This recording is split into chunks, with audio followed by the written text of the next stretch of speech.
नमस्कार, हिंदी खबर में आप सभी का स्वागत है। मैं हूं आपके साथ परिधि जोशी। बुलेटिन की शुरुआत करेंगे बड़ी खबर के साथ, जहां G20 के लिए तैयार हुआ मुनि की रेती। जी हां, लक्ष्मणा जोड़ा क्षेत्र और मुनि की रेती G20 के लिए तैयार हो चुका है। नरेंद्र नगर में 25 मई को G20 की बैठक को लेकर तैयारी की जा रही है। जानकी सेतु से लेकर गंगा घाटों को नया लुक दिया जा रहा है और विदेशी मेहमान उत्तराखंड की संस्कृति से रूबरू होंगे। साथ ही आपको बता दें कि MDDA उपाध्यक्ष वंशीधर तिवारी ने निरीक्षण किया है और MDDA के किए जा रहे कार्यों का निरीक्षण किया गया है। बड़ी जानकारी आपको बता दें, G20 की बैठक के लिए मुनि की रेती और लक्ष्मण झूला पूरी तरीके से अब तैयार हो चुका है।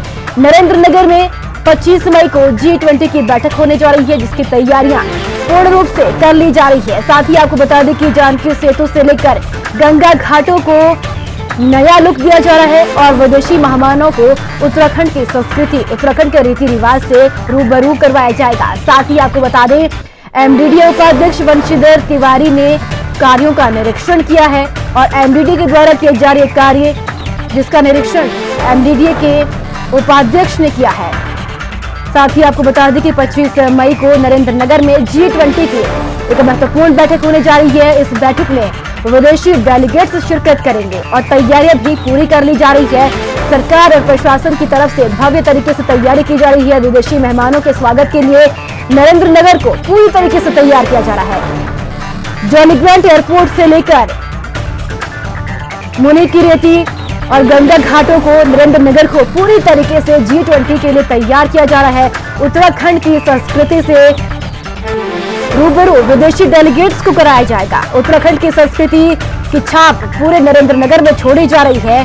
तस्वीर में भी आप देख सकते हैं कि ऋषिकेश को किस तरीके से सजाया गया, संवारा जा रहा है। G20 की बैठक के लिए उत्तराखंड की संस्कृति को चित्रों के माध्यम से उकेरा जा रहा है। और इसी खबर पर ज्यादा जानकारी के लिए अंशुमान मेरे सहयोगी मेरे साथ मौजूद है। अंशुमान, 25 मई को नरेंद्र नगर में G20 की बैठक होने जा रही है। एक बड़ी जिम्मेदारी केंद्र की तरफ से राज्य को मिली है। तैयारियां क्या पूर्ण कर ली गई है G20 के लिए?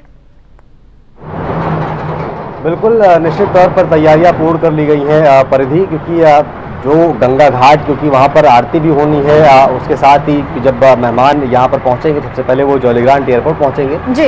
और वहाँ से जिस रास्ते से होकर जाएंगे नरेंद्र नगर मुनि की रेती तक, वहाँ तक रास्तों को भी सजा दिया गया है और उत्तराखंड की जो संस्कृति है दीवारों पे और उसके साथ ही होर्डिंग बैनर लगाकर भी जो है उसे अच्छे सजाया गया है। और उसके साथ ही जो एयरपोर्ट है वहाँ पर भी कलाकृतियाँ उकेरी गई हैं, जिससे जो भी विदेशी मेहमान यहाँ पर आए वो उत्तराखंड की संस्कृति को समझ सके, उससे रूबरू हो सके। और इसके साथ ही गंगा घाटों को इतना बेहतरीन तरीके से सजाया गया है कि जो भी वहाँ पर पहुँचेगा उसका मन बहुत मंत्रमुग्ध हो जाएगा वहाँ पर, क्योंकि गंगा आरती भी होगी और उसमें सभी विदेशी मेहमान शामिल होंगे। और उसके बाद जो बैठक होगी उसके लिए पहले भी कई समीक्षा बैठकें हो चुकी है। DGP की समीक्षा बैठक पुलिस प्रशासन को लेकर हो चुकी है। उसके साथ ही मेयर की भी बैठक हो चुकी है। वहाँ की स्वच्छता को लेकर लगातार जो है वहाँ पर तैयारियां पहले से ही चल रही थी।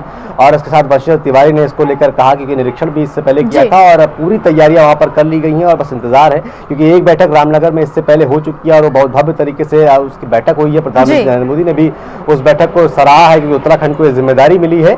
दूसरी बैठक को लेकर भी पूरी तैयारियां कर ली गई है और प्रयास यही है कि उत्तराखंड की जो संस्कृति है, जो यहाँ के संस्कार है, जो यहाँ का पहाड़ी कल्चर है, उसको जो लोग आए वो समझ सके। और इससे ये सिर्फ देश ही नहीं विदेशों तक जो है ये संदेश जाएगा, जिससे उत्तराखंड का पर्यटन भी बढ़ता है और लोग हिंदुस्तान की संस्कृति को भी समझते हैं। बिल्कुल, उत्तराखंड के लिहाज से देखिए अंशुमान, कितनी महत्वपूर्ण ये बैठक होने जा रही है, क्योंकि इसमें उत्तराखंड की संस्कृति, उत्तराखंड के जो रीति रिवाज है, सब कुछ एक चित्रकारी के माध्यम से भी उकेरा जा रहा है।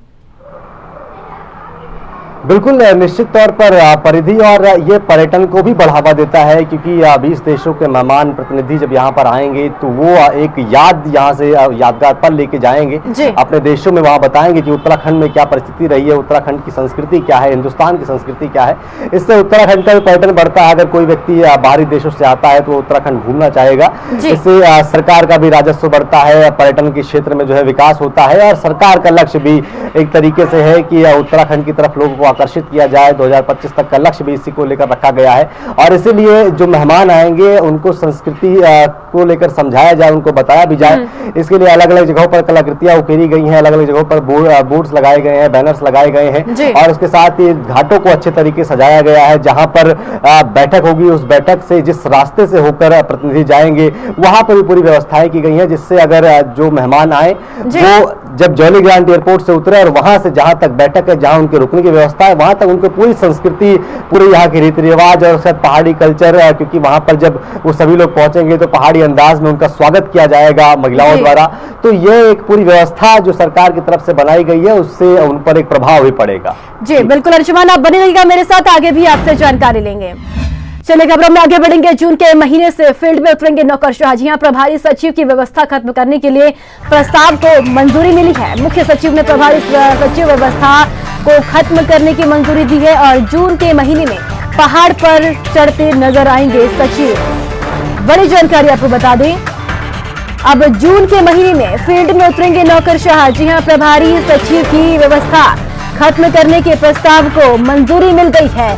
मुख्य सचिव ने प्रभारी सचिव की व्यवस्था खत्म करने को लेकर मंजूरी दे दी है और जून के महीने में पहाड़ पर चढ़ते नजर आएंगे सचिव।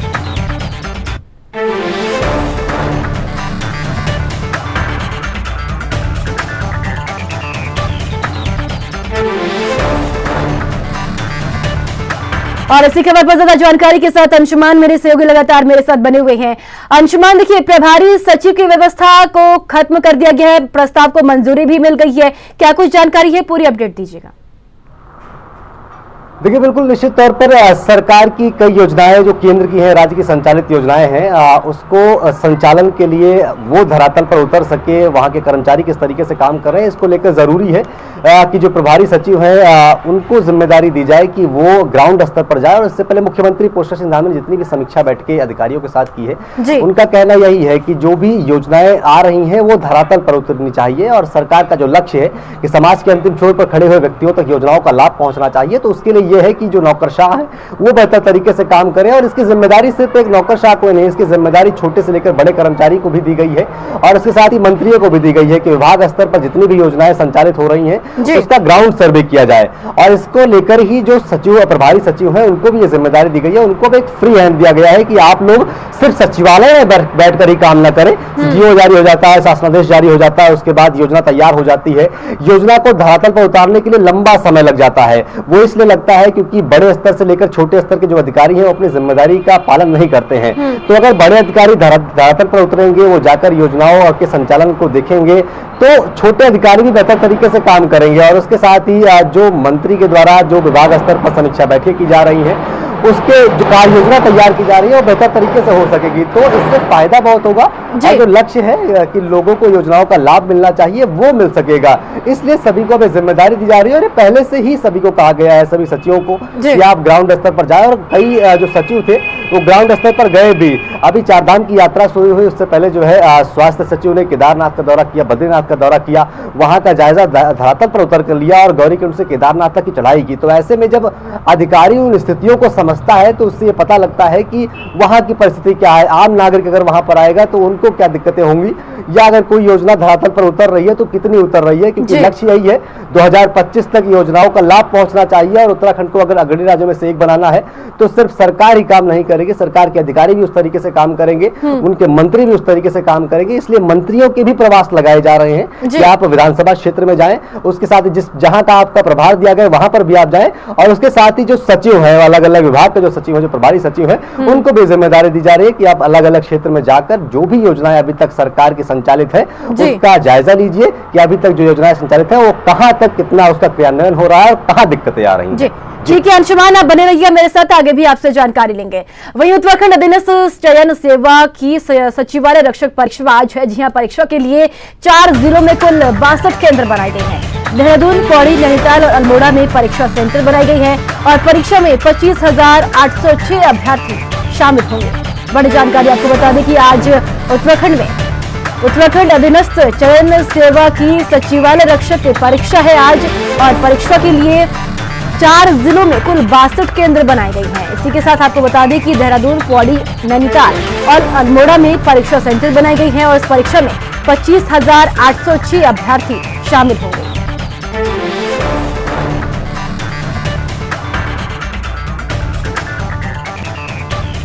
उत्तराखंड अधीनस्थ चयन सेवा की सचिवालय रक्षा परीक्षा है आज और परीक्षा के लिए 4 जिलों में 62 केंद्र बनाए गए हैं। और इसी खबर पर ज्यादा जानकारी के लिए अंशुमान मेरे सहयोगी मेरे साथ बने हुए हैं।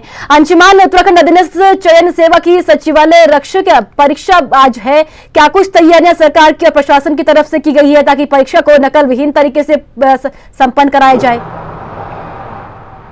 बिल्कुल, निश्चित तौर पर ये आयोग का भी मत है और सरकार का भी मत स्पष्ट है कि पारदर्शी तरीके से ईमानदार ढंग से परीक्षा होनी चाहिए, क्योंकि UKSSC में जब भर्ती परीक्षा सचिवालय रक्षक की हुई थी तो उसमें धांधलेबाजी हुई, उसमें नकल के मामले सामने आए। उसके बाद परीक्षा को रद्द कर दिया गया, फिर से उस परीक्षा को अब करवाया जा रहा है। पूरे जो 4 जिलों में 62 केंद्र बनाए गए हैं। सबसे ज्यादा जो केंद्र बनाए गए हैं परीक्षा के लिए वो 34 केंद्र सिर्फ देहरादून में ही अकेले बनाए गए हैं। 25,000 से ज्यादा जो विद्यार्थी हैं वो इसमें परीक्षा देंगे, जो परीक्षार्थी हैं, और उसके साथ ये प्रयास किया जा रहा है कि पारदर्शी ढंग से परीक्षा हो। इसको लेकर जो सेंटर्स हैं वहां पर सुरक्षा व्यवस्था के कड़े इंतजाम किए गए हैं और पहले से ही एडमिट कार्ड में सबको बता दिया गया था कि आपको किसका क्या करना है, किस नियम का पालन करना है। आपको ऐसे इलेक्ट्रॉनिक गैजेट्स लेकर नहीं आने हैं, इलेक्ट्रॉनिक घड़ी पहनकर नहीं आना है, या आप जो है कोई अगर पेन लेके आ रहे हैं तो इलेक्ट्रॉनिक नहीं होनी चाहिए। ऐसी पूरी व्यवस्थाएं जिसका अनुपालन आपको करना है उस नियम का, वो एडमिट कार्ड में पहले से ही बता दिया गया था। और उसके साथ ही समय से पहले पहुंचने के लिए सभी को कहा गया था 11 बजे से 1 बजे तक पूरी ये परीक्षा होगी।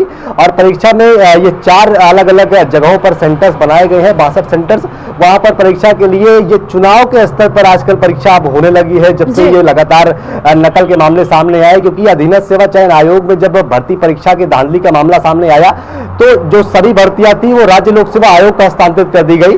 फिर राज्य लोक सेवा आयोग में पहली भर्ती परीक्षा लीक हो जाती है, वहां के अनुभाग अधिकारी शामिल होते हैं और उसके बाद लेकिन जो परीक्षा होती है वो पारदर्शी ढंग से पूरी परीक्षा होती है। तो अब फिर से एक बार अधीनस्थ सेवा चयन आयोग की तरफ से जो है अब भर्ती परीक्षा फिर से आयोजित कराई जा रही है। तो एक बड़ा टास्क, एक बड़ी चुनौती होगी कि पारदर्शी ढंग से परीक्षा हो, क्योंकि कई मामले आ चुके हैं जो UKSSC के हैं जिस पर धांधली के आरोप लग चुके हैं। तो ऐसे में पारदर्शी ढंग से परीक्षा हो, इसको लेकर आयोग ने भी पूरा निर्णय लिया और प्रशासन भी लगातार इसमें सहयोग कर रहा है। जी, क्या अंशुमान, जिस तरीके से परीक्षाओं में धांधली देखने को मिली, अभ्यर्थियों का जो भरोसा था वो उठता हुआ चला गया, क्या अब अभ्यर्थियों में वो भरोसा वापस आ चुका है कि अब फिर से ये धांधली नहीं होगी? देखिए, बिल्कुल, क्योंकि नकल विरोधी कानून इसीलिए लाया गया है सरकार की तरफ से कि जो युवा है उनको एक भरोसा मिल सके और वो लोग जो पारदर्शी ढंग से परीक्षा देना चाहते हैं, वो लोग जो पढ़ाई करते हैं, जिनको अपने फ्यूचर की चिंता है, ऐसे लोग विश्वास करें सरकार पर, वो समझे कि अगर वो परीक्षा देते हैं तो पारदर्शी ढंग से उनके लिए परीक्षा करवाई जाएगी।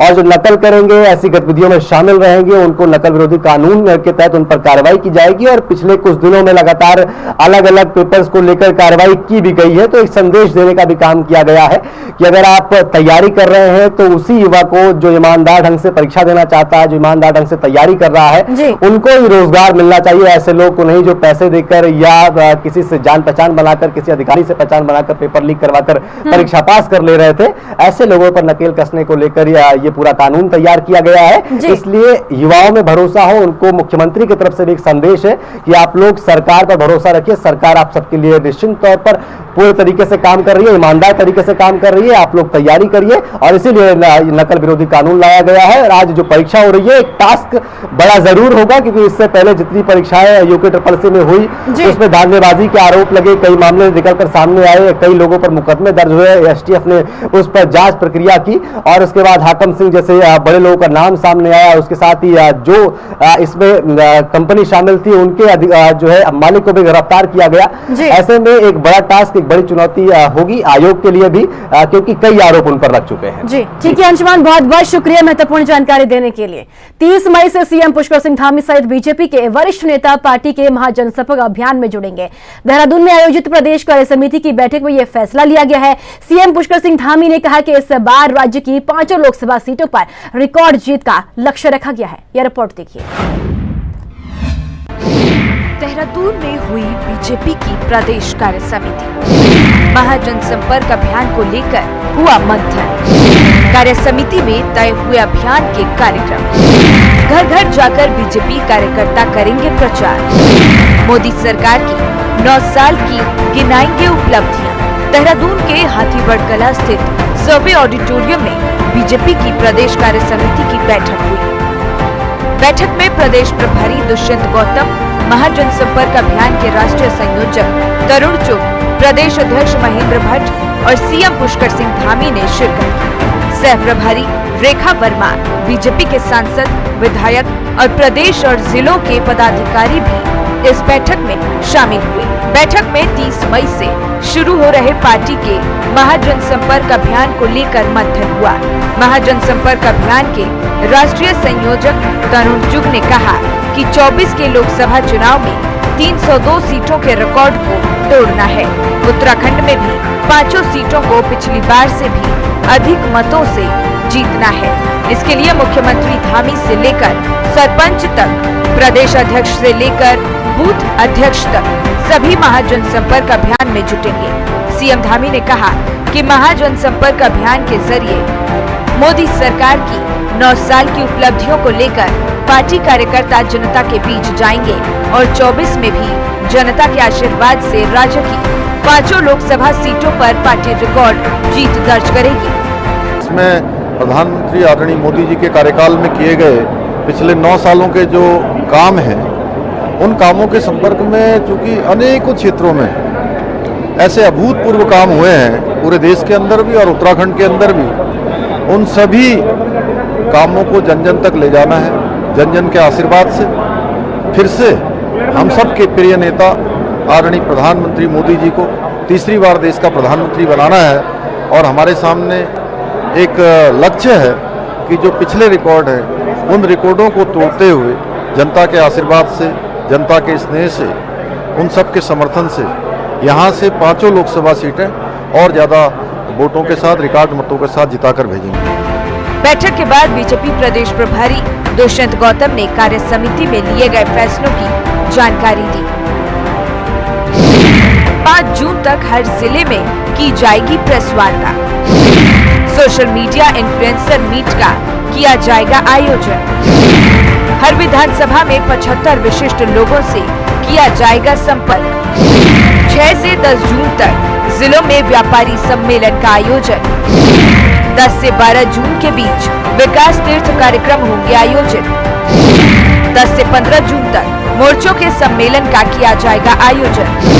15 से 20 जून के बीच लाभार्थी सम्मेलन किए जाएंगे आयोजित। 25 जून को आपातकाल दिवस मनेगा, लोगों को देंगे जानकारी। 20 से 30 जून तक चलेगा बीजेपी का घर घर संपर्क अभियान, जो कि 1 से 5 जून के बीच में हर जिले के अंदर ये प्रेस वार्ता रहने वाली है और उसके बाद में विधानसभा पे भी जाएगी। उसके बाद सोशल मीडिया इन्फ्लुएंसर मीट होगी तो लोकसभा स्तर पे होगी। 1 से 5 जून के बीच में हर लोकसभा के अंदर मीडिया से जुड़े हुए लोग, प्रेस वार्ता और प्रेस से जुड़े हुए लोग, इनकी सारी सभाएं होंगी। विशाल जनसभा हर लोकसभा पर होगी, वहाँ पर लोकसभा सांसद होंगे, केंद्र के कोई ना कोई मंत्री उसके अंदर आएगा। ये है हाँ, राष्ट्रीय नेता या केंद्रीय मंत्री होगा। ऐसे ही हमने दूसरा 75 विशिष्ट परिवारों से संपर्क करना। हर विधानसभा पे 75 ऐसे लोग जिनको किसी न किसी कार्य में सीनियरिटी है, जैसे डॉक्टर्स हैं, खेल जगत से जुड़े हुए खिलाड़ी हैं, पद्म विभूषण प्राप्त किए हैं, ऐसे प्रमुख लोग जो जाति, समाज, धर्म से संबंधित लोग हैं, जो प्रबुद्ध है, उनका 75 लोगों से संपर्क हर विधानसभा में किया जाए। बीजेपी प्रदेश प्रभारी ने बताया कि विधानसभा में एक बड़ी रैली भी होगी, जिसमें हर रैली में एक केंद्रीय नेता शिरकत करेंगे। मिशन 24 के लिहाज से 51% मत हासिल करने का लक्ष्य देकर बीजेपी महाजन संपर्क अभियान शुरू करने जा रही है और इसमें सक्रिय भागीदारी के लिए पार्टी पदाधिकारियों की जिम्मेदारी तय कर दी गई है। ब्यूरो रिपोर्ट, हिंदी खबर।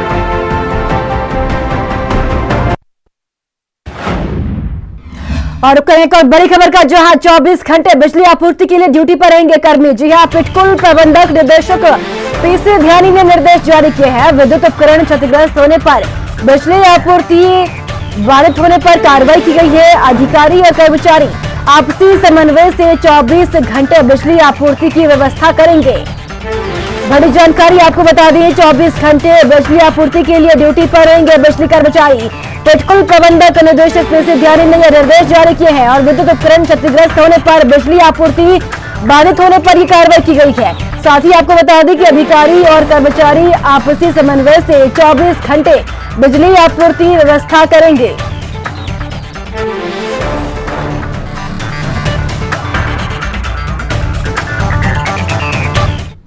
सोशल मीडिया पर पौड़ी के नगरपालिका अध्यक्ष और बीजेपी नेता यशपाल बेनाम की बेटी की शादी का कार्ड वायरल हो गया है। शादी के कार्ड पर राजनीति गरमाने के बाद पौड़ी पालिका अध्यक्ष ने शादी समारोह को स्थगित कर दिया है। यशपाल बेनाम ने कहा कि जनभावनाओं के मद्देनजर उन्होंने शादी समारोह को स्थगित कर दिया है। यशपाल बेनाम की बेटी के मुस्लिम युवक से शादी को लेकर जबरदस्त विरोध जताया जा रहा था। यह रिपोर्ट देखिए। बीजेपी नेता की बेटी की शादी का कार्ड वायरल, मुस्लिम युवक से शादी का कार्ड हुआ वायरल। बीजेपी नेता यशपाल बेनाम जमकर हुए ट्रोल। हिंदूवादी संगठनों ने किया जबरदस्त विरोध को देखते हुए शादी समारोह स्थगित। पौड़ी नगर पालिका अध्यक्ष और बीजेपी नेता यशपाल बेनाम की बेटी की शादी का कार्ड सोशल मीडिया में वायरल होने से शादी को लेकर विवाद खड़ा हो गया। यशपाल बेनाम की बेटी की शादी का कार्यक्रम अमेठी निवासी रईस अहमद के बेटे मोनिस से 28 मई को तय किया गया, लेकिन सोशल मीडिया में शादी का कार्ड वायरल हो गया। बीजेपी नेता की बेटी की यूपी के एक मुस्लिम युवक से हो रही शादी के कार्ड को लेकर बीजेपी नेता को सोशल मीडिया पर जमकर ट्रोल किया गया। हिंदूवादी संगठनों ने भी यशपाल बेनाम के खिलाफ मोर्चा खोल दिया। विहिप नेता साध्वी प्राची ने भी इस शादी पर आपत्ति जताते हुए इसे षड्यंत्र बताया। सोशल मीडिया में ट्रोल होने और लगातार उठ रहे विरोध को देखते हुए यशपाल बेनाम ने शादी समारोह को स्थगित कर दिया। यशपाल बेनाम ने कहा है कि ये सही है कि अपनी बेटी की भावनाओं को देखते हुए मुस्लिम युवक से शादी के इस समारोह को वो पौड़ी में करने जा रहे थे, लेकिन जन भावनाओं की कद्र करते हुए इस समारोह को स्थगित करने का निर्णय लिया है। मैंने अपनी बच्ची की शादी एक मुस्लिम लड़के से तय की थी और मैंने स्वयं सभी लोगों से इस बात को कहा था कि मेरी लड़की की शादी उसके सहपाठी के साथ जो एक मुस्लिम परिवार से शादी करने जा रहे हैं। तमाम लोगों ने शुरू में भी इस बात को स्वीकारा था कि आजकल ये 21वीं सदी का युग है, लड़के लड़कियां इस काम को मतलब शादी करने के लिए फ्री हैं, सबकी अपनी निजी जिंदगी है। उसी क्रम में हमने कार्ड छपाने शुरू किए। आधे कार्ड गए भी लोगों के पास, लेकिन एक कार्ड जो है बाहर से वायरल होने के कारण तमाम संगठनों के द्वारा, लोगों के द्वारा मुझ पे तमाम तरह की बातें कही गई सोशल मीडिया के द्वारा, और अब धीरे धीरे इस तरह का माहौल जो है क्रिएट हो गया है कि मुझे लगता है इस तरह के माहौल के बाद शादी के लिए परिस्थितियां अनुकूल नहीं है। जो हमारा 25, 26, 27, 28 का कार्यक्रम था, तो फिलहाल इन तमाम चीज़ों को देखते हुए एक बाप होने के नाते मैंने अपनी बच्ची के प्यार को स्वीकारा। वर पक्ष के हम लोगों ने, परिवार ने आपस में बैठकर शादी करने को फैसला किया था। लेकिन जो वर्तमान माहौल चल रहा है वो एक नगर पालिका अध्यक्ष होने के नाते, एक जनप्रतिनिधि होने के नाते अब मेरी जिम्मेदारी अपनी जनता के प्रति भी है कि एक खुशनुमा माहौल बना रहे, सौहार्दपूर्ण माहौल बना रहे, लेकिन वो माहौल शादी के लिए मुझे अनुकूल प्रतीत नहीं हो रहा है। इसलिए हम तमाम 26, 27, 28 के जो हमारे वैवाहिक कार्यक्रम हैं उन्हें हम जो है नहीं करने जा रहे हैं, ये मैं आपसे कह रहा हूँ। पौड़ी पालिका अध्यक्ष यशपाल बेनाम की बेटी की मुस्लिम परिवार में शादी के समारोह को लेकर बीजेपी भी असहज हो रही थी। लोग लव जिहाद के मामलों को लेकर मुखर रहने वाले बीजेपी नेताओं पर तरह तरह के सवाल खड़े कर रहे थे, जिसे देखते हुए यशपाल बेनाम ने इस शादी समारोह को स्थगित कर इस विवाद को शांत करने की कोशिश की है। पौड़ी से संवाददाता मुकेश बछेती के साथ ब्यूरो रिपोर्ट, हिंदी खबर। और इसी के साथ इस बुलेटिन में इतना ही। दीजिए इजाजत, नमस्कार।